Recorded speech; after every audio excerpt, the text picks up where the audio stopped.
Bonsoir, merci d'être avec nous sur Journal de guerre. Au 125e jour de la guerre entre le Hamas et Israël, voici ce qu'il fallait retenir de la journée à 19h30 heure de Beyrouth.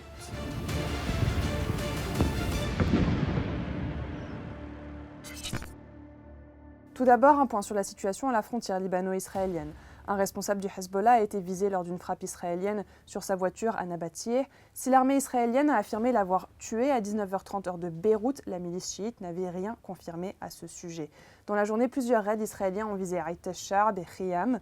Des tirs d'artillerie ont eux ciblé Kfar Kila, Talet Hamames et la vallée de Marjayoun, ainsi que les abords de Tel Harfa et Jebbin. L'armée israélienne a également visé les villages de Kfar Kila, Wazane et de Houla à l'arme automatique en direction de quartiers résidentiels. De son côté, le Hezbollah a revendiqué des attaques sur les casernes de Bialanit et de Kiryat Shmona, blessant 2 soldats et un officier israélien. Toujours pas d'accord concernant la libération des otages alors que le Premier ministre israélien Benjamin Netanyahou semble rejeter toute concession dans les négociations en vue d'une trêve. Le Hamas a de son côté déclaré être toujours ouvert aux négociations en vue d'un cessez-le-feu à Gaza, malgré le rejet de ces dernières propositions par Israël, a rapporté l'AFP.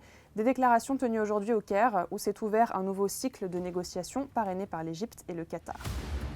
Le chef de la diplomatie américaine, Anthony Blinken, qui a conclu aujourd'hui sa 5e tournée au Proche-Orient depuis le 7 octobre, a exhorté Israël à protéger les civils dans ses opérations militaires à Gaza. L'armée israélienne y a intensifié ses frappes aujourd'hui, particulièrement à Rafah, où ont trouvé refuge plus d'1 million de Palestiniens déplacés par la guerre. Le bilan depuis le début de cette guerre à 19h30 heure de Beyrouth est le suivant. Du côté israélien, les chiffres officiels font toujours état d'environ 1200 morts, un nombre qui est resté approximativement constant depuis le début de la guerre, malgré les annonces quotidiennes de décès par l'armée israélienne. Du côté de Gaza, 27 840 Palestiniens ont été tués, dont 130 au cours de ces dernières 24 heures, selon le ministère de la Santé à Gaza, parmi eux une grande majorité de femmes, d'enfants et d'adolescents. Au niveau régional maintenant, l'Irak a condamné aujourd'hui la frappe de drone américaine ayant tué hier à Bagdad un haut commandant du Hezbollah irakien. Le groupe armé pro-Iran avait auparavant mené des attaques contre des soldats américains. Dans la foulée, l'Iran a également dénoncé la frappe, qualifiant l'acte, je cite, de menace pour la paix et la sécurité régionale et internationale. Au Yémen, enfin, les organisations humanitaires mettent en garde contre les tensions au large de ce pays déjà ravagé par près de 10 ans de guerre, celle-ci affectant l'acheminement de produits de première nécessité, une situation qui risque, selon les ONG, d'exacerber encore davantage l'une des pires crises humanitaires au monde.